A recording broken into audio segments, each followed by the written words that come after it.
Hello, my name is Michelle Holloway, and I am pastor of the Baker and Haynes United Methodist Churches in Baker City and Haynes, Oregon. This message is for March 7th, 2021, and it is titled Cleaning House. Saturday, March 20th, is the first day of spring. For some reason that completely escapes me, people get inspired to clean house once it is spring. I don't get it. My house is messy year round. It bothers me somewhat, but I never seem to get that burst of cleaning energy that lasts longer than just picking up a piece of paper or putting a dish in the dishwasher. But I do know people who can't wait for spring and have lists from those dark days of December and January of just where they will start. What sorts of things are dealt with during these spring cleaning frenzies? What's the first thing you would do? Wash the windows? Put away the winter clothes? Maybe, maybe not. Scrub down the walls, open the doors, let fresh air flow through the house? Whatever gets done, there's a good feeling that comes with tidying and scrubbing, dusting and making things sparkle. Our houses are open and bright and welcoming. John 2:13-22. The Passover of the Jews was near, and Jesus went up to Jerusalem. In the temple, he found people selling cattle, sheep, and doves, and the money changers seated at their tables. Making a whip of cords, he drove all of them out of the temple, both the sheep and the cattle. He also poured out the coins of the money changers and overturned their tables. He told those who were selling the doves, "Take these things out of here. Stop making my Father's house a marketplace."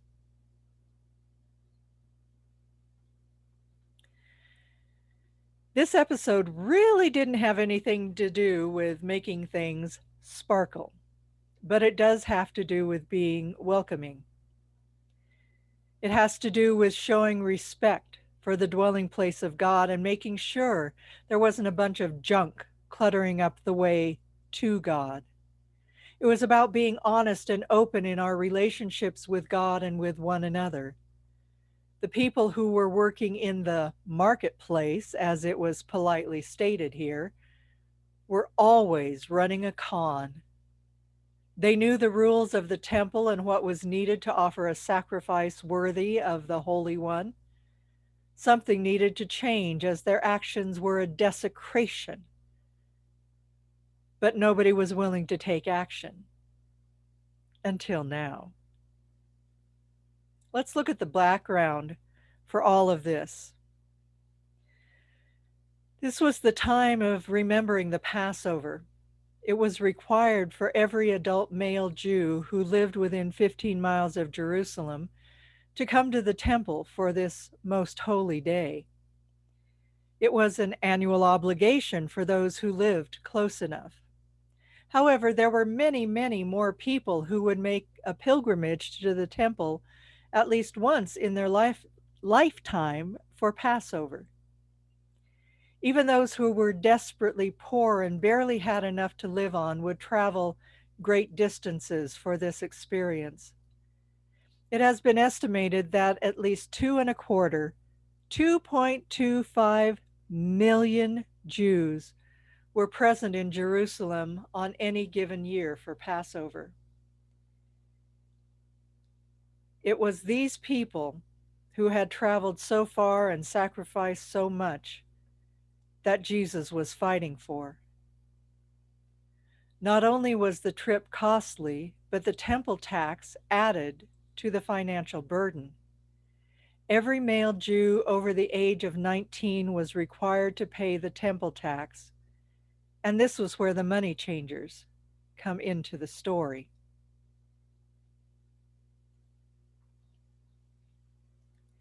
In Jerusalem, every kind of money was acceptable. whether it was Roman, Greek, Egyptian, or Palestinian. It could all be used for buying and selling goods. But the temple tax could only be paid with Galilean coins or the currency of the temple. In other words, only Jewish coins could be used to pay the temple tax, for they were the only ones that were considered clean. All the other money was tainted and couldn't be given in payment of the tax to the religious organization that truly put cleanliness next to godliness. So the money changers had their tables set up outside to make it easier for those needing to exchange the coins they brought with them from their own community. Anyone here done much overseas traveling? Have you had to do the money exchange at the airport, either going or coming back? It always costs. I discovered, much to my dismay, that I had calculated incorrectly when going to Northern Ireland. The pound sterling and the euro have greater value than the US dollar, and so I actually had less money to work with, not only because of the exchange rate, but also for the transaction fees each time I wanted to make an exchange. Sounds kind of like what was happening in Jerusalem, only nowadays it doesn't happen in the temple, but in airports, train stations, and banking kiosks. The temple tax, the reason the pilgrims needed to exchange their money, was equivalent to almost 2 days' wages. Let's say that a person earned 4 pennies in a day, and the temple tax would cost 6 or 7 pennies. Now consider that the only money this person had is determined to be unclean and must be exchanged for clean Jewish money before it can be given as a gift to God. I doubt many people thought of the tax as a gift. It was a requirement, but it was being brought into the temple, and all things brought into the temple were gifts. I hope you can stay with me on this because when I was reading about the money changing, the explanation was all about shekels, half shekels, and pence, and I couldn't keep up with it. So here's how I sorted it out using US currency.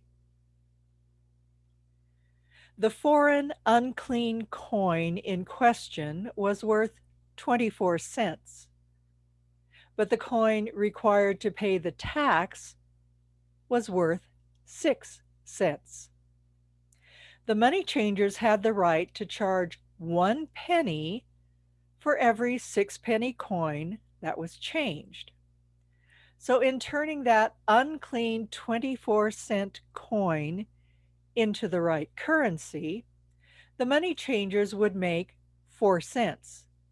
And the person who had come to celebrate the Passover would be left with 3 6-penny coins equal to 18 cents plus 2 pennies, 20 cents. This doesn't seem like much to quibble about, but 4 pennies was a day's wage. And this poor man had not only lost a day's wages in getting his coin changed, but then had to give almost 2 days' wages to the temple in taxes. Then there were the people who brought animals for a sacrifice offering. If an animal was brought from outside, it had to be judged perfect, without spot or blemish before it could be used in the ceremony. It cost 1 penny for the inspector to check out the animal, and it was fairly certain that the animal would be deemed unacceptable, unclean, or damaged because it hadn't been bought from the temple sellers. So instead of paying 1 penny for the inspection and using the animal that had been brought, It would cost up to 75 pennies to go through the process and buy a ritually perfect animal. It has been estimated that the revenue from the temple tax, if calculated in US dollars, was well over $150,000 a year, and that the money changers each made over $20,000 a year in profit. Now consider that this was in a world where the average worker earned around $15 a year. And these money changers were making over 20,000. And it was the religious people who had set this up, or at least were willing to let it happen. Are we surprised that Jesus was angry? What should surprise us is that no one had done anything about it before Jesus arrived. Jesus had a passion for the poor, the outcast, the lost, and the disenfranchised. He ate with the ones who were considered the worst people in the society. And these were the ones who were being exploited by the people who claimed to know God. So Jesus cleaned house. He braided rope and made a whip. He was going to make certain that everyone understood just how serious he was about this. Everything that was happening in the temple court was keeping people from accessing the sacred space and God's presence. And Jesus wasn't having it anymore. It was time to clean house. Cleaning house. Getting rid of those things that get in the way of being present with God. This is the point of Lent. Making space intentionally to let God into every aspect of our lives. Over the past few years, there's been a group promoting the idea of 40 bags in 40 days during Lent. The idea is to get rid of things that are in the way and perhaps help someone else in the process. Still being in isolation makes it difficult to do so, but we could still pack the bags. Every day, get rid of a bag of stuff. I know there are things in my house and in my spiritual life that I need to clean up. Not just tidying up to make things sparkly, but to get rid of those things that tie me down or get in my way of being present with God. As we move into the process of spring cleaning, those of you who actually do it, can we do some mopping and scrubbing on the inside as well? Make space for God's love. Make a place where grace shines through.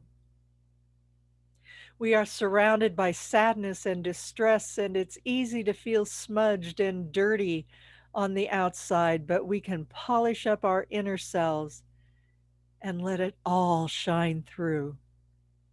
Let others see that we have taken the time to be a clean and welcoming dwelling place for God.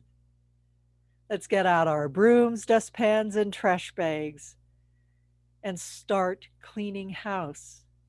We just might be surprised to realize how much of our space is already filled with God. We just couldn't see over the pile of junk. God of justice and infinite patience, help us to purge our living spaces and your dwelling places of all the things that keep us from seeing you, and call us to a place of defining justice for all of your children, and be willing to call to task those who would harm and cheat and try to keep people from knowing you. Open our hearts, our eyes, and our homes. Amen.